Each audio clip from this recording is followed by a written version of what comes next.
my role model, which I have my father on my wall, I probably am more like my father than I was my mother. And my dad, he retired early in life. So it's always been my plan.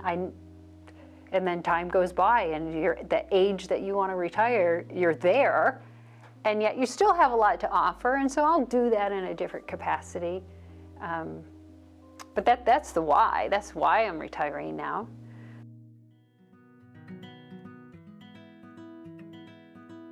We would have a full van. It would be multiple times in the day. I would bring them in, different shifts, bring them in.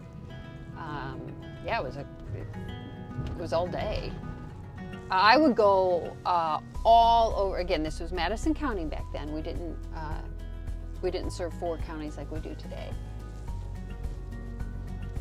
I would go all over Madison County, from the most northern part of Madison County and very rural areas, Summitville, Elwood, go south to Markleville. We were picking people up from all over the county. Well, at the time, our CEO and administration were in that building. Today, it's just pure clinic services. There are no administrative offices in that building. But back then, it was the administrative,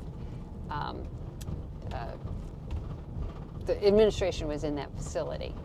So Brown Street, which is where it's located, and we're headed on Brown Street now. Brown Street has been a one-way street. It's been a two-way street. It's been one way going northbound. It's one way going southbound. Well, at the time when I was driving the van, it was a one-way going northbound. Well, I was driving the van and I was very efficient. And I would have had to go completely around the block. So right now we're passing the DeHaven building, which is where I used to drop consumers off. And the CEO office was right behind me right now. And what I would do is I would go around the building and I would go the opposite way on the one-way street because it was more efficient, but it was actually against the law. And that's how the CEO came to know me. He would look out the window and say, "Who is the van driver driving the wrong way on this one-way street?" And so that would be me.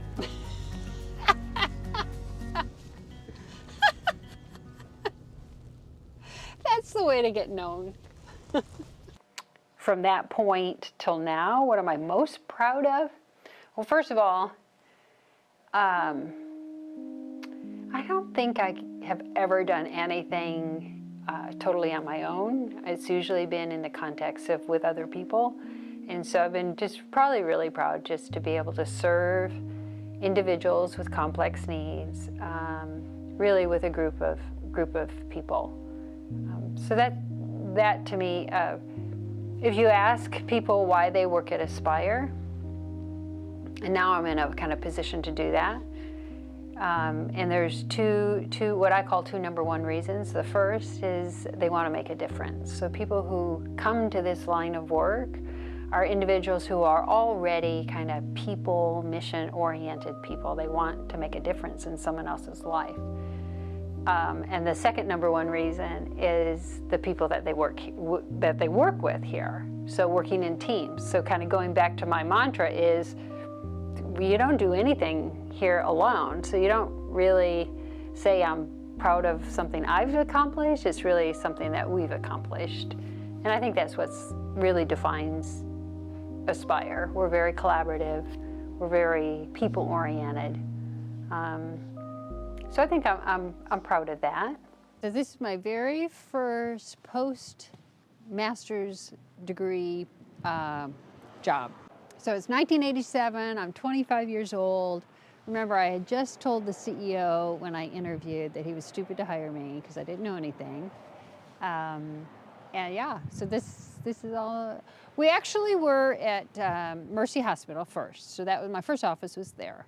It was in it was second or third floor of Mercy Hospital here in Elwood. My office was a bright orange color. I think it had green shag carpet. And I was there a couple years, a year maybe, I don't know how long I was there. And then Aspire, Center for Mental Health back then, but Aspire purchased this building and we moved into it. We got to pick our own paint for our walls, and we got to pick the upholstery for our chairs. I felt like, I'd really arrived. So let's go in and see it. So actually, it's amazing just walking in this building. I think firsts are always really important for people. And so this is my first, master level position. So this building brings back a lot of feelings for me. So I'll tell you what. So Julie Foltz, she's going to hate me for this, but my mentor, one of my mentors, was Julie Foltz's mother. She was a therapist here. Her name was Susan. And since I was the lesser than, she was in the corner, big office. But this was my office here. It was the smallest of the 3 offices that therapists held. It looks a little different, but looks actually really nice. But it was pretty much set up the same. This was my office here. I remember I picked out, back then we had cloth furniture. You don't do that kind of thing anymore. We know better. But this is where I would see people. I used to, I love to say that we should probably refund everybody I saw back then, because again, I didn't know what I was doing. But here's the cool thing about Aspire, and I think it's still this way today. When you feel like you are not competent at what you're doing, you talk to your supervisor about that. They provide you supervision. Oftentimes, there's so much online training now. And so that's what we do. We just help people learn about what they do. I was the youngest of the therapists at the time that were here, and so there was an assumption that I was going to serve the kids. And guess what I said? I'll do it, but I don't know how to do it. And so I got trained in working with children, and so that was really, really the start. I think I have one word. This is what's worked for me. So everyone has got to find what works for them. My one word that really, I think, defines my career is curiosity. So I don't lead with always a sense of confidence. I always usually know someone else is smarter than me, someone else could do it better than me.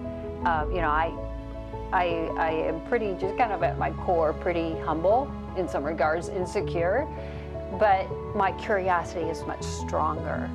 And so I've always been curious about, what would that be like? What are they doing over there in that department? What happens over there?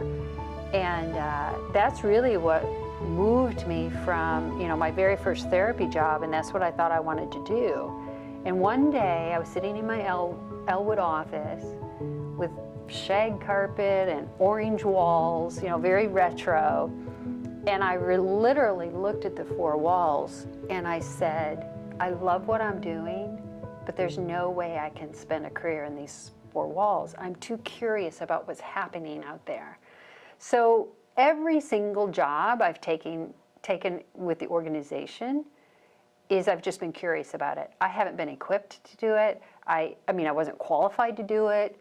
I didn't have the confidence to do it, but my curiosity led me there, and the organization supported that. Every single job, including the one I'm in today, I entered it saying to the board or to my boss, I don't know how to do it, but okay, well, I gotta learn. I used to keep a sign on my desk that said, how can I make myself valuable to the organization? I did this when I was very, very new into management. And for me, the solution was being flexible. I've done jobs I didn't really want to do, but that's what was needed. I've changed jobs just because I was curious. And so the more flexible you can be, I think the more valuable you can become. that doesn't mean everyone wants to spend 36 years at an organization. I'm probably a dinosaur in that regard. Probably not very many people are going to do that anymore. But I know people want to do, they like Aspire, want to stay at Aspire, but might not know, well, what else can I do? And it's just be curious and look into it. Aspire is a phenomenal organization with a phenomenal amount of opportunity. We will continue to grow, to evolve. We've always kind of been known as one of the innovative organizations of similar type in Indiana. So we've carried kind of a positive reputation in that regard, and we'll continue to do that. I'm very excited for the leadership here. They're great people, that team approach. So even though you love the people that work here, this organization has this collaborative model. So one of us can leave and it will continue on in a great way. So I have absolutely, it's odd, you know, there's not very many CEOs who are going to leave when everything is going well. You know, not to compare myself at all to like an Olympic athlete, but those that win the gold and then come back afterwards, I'm always like, why? Why are you coming back? You know, you should leave when things are going really well. And so that feels good to me.